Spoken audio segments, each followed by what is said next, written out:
In this session, we are going to study the literary style of Proverbs. Literary style of Proverbs. In a sense, Proverb is very similar to poetry in a way that it expressed the meaning in a short form. So usually, the Proverbs expresses an insight or observation or advice in a way that they are generally accepted as truth.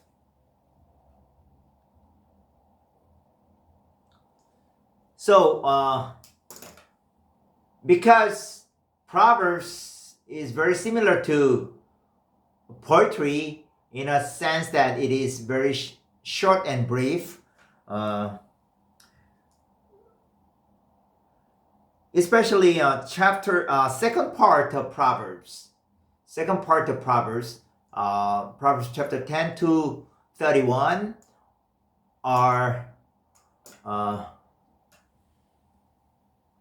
short form, which are very similar to poetry.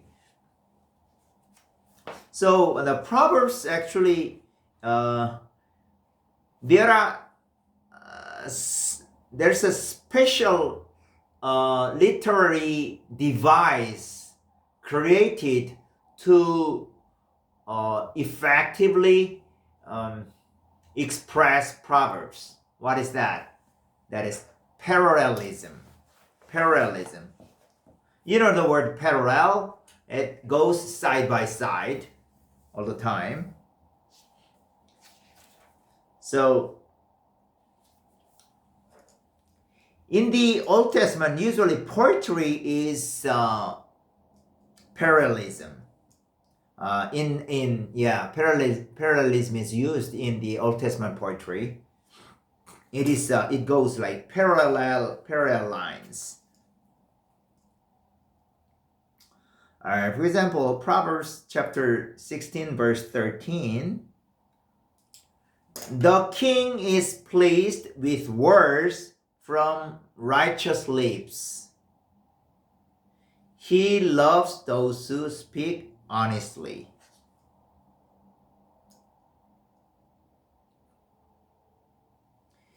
The first part of the sentence correspond to the second part.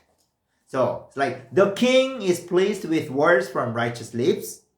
This part is corresponding to the second part. He loves those who speak honestly. Right? So this way, parallelism makes the sentence more effective, and it conveys the meaning or intent of the speaker more effectively.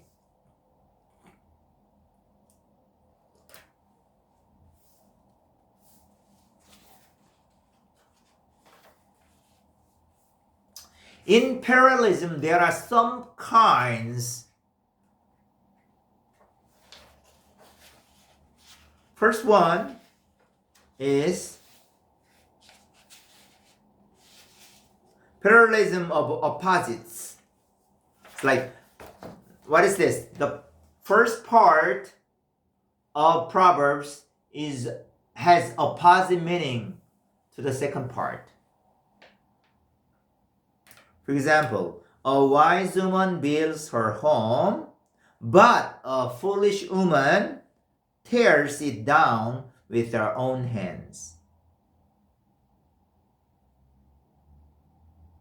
And those who follow the right path fear the Lord, but those who take the wrong path despise him. This is Proverbs chapter 14, verses 1 to 3 and 5.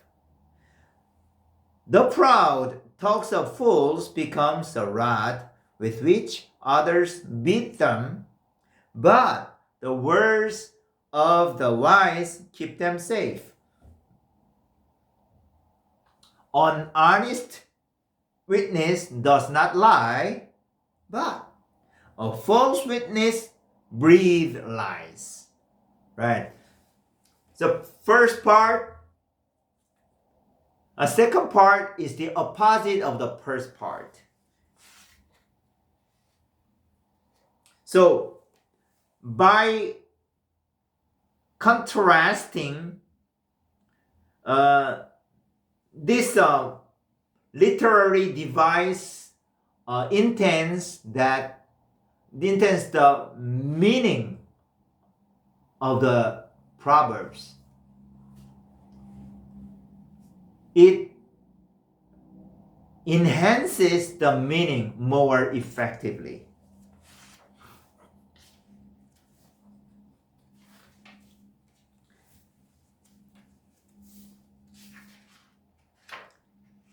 And a second one is better than parallelism.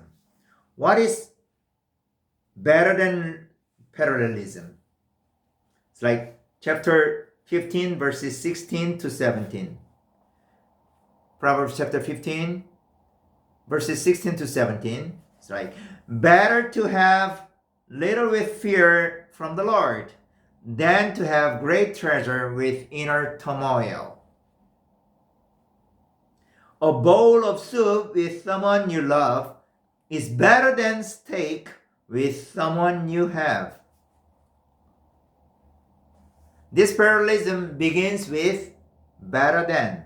Better than. That's why it is called better than Proverbs. Better than parallelism.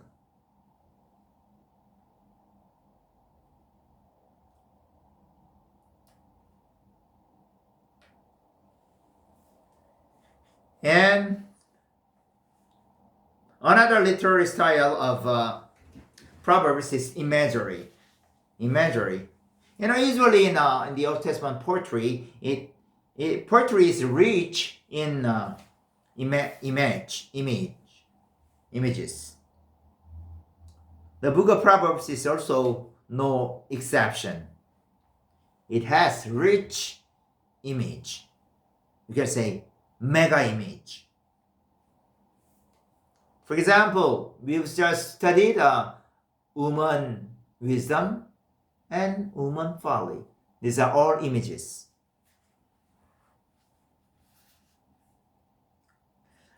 It is a general idea of Hebrew literature. In Hebrew literature, there are rich images. David used rich image. Even Jesus, Paul, and a lot of prophets used image. Prophet Ezekiel, prophet Isaiah, prophet Jeremiah, they used even action prophecy. These are all image.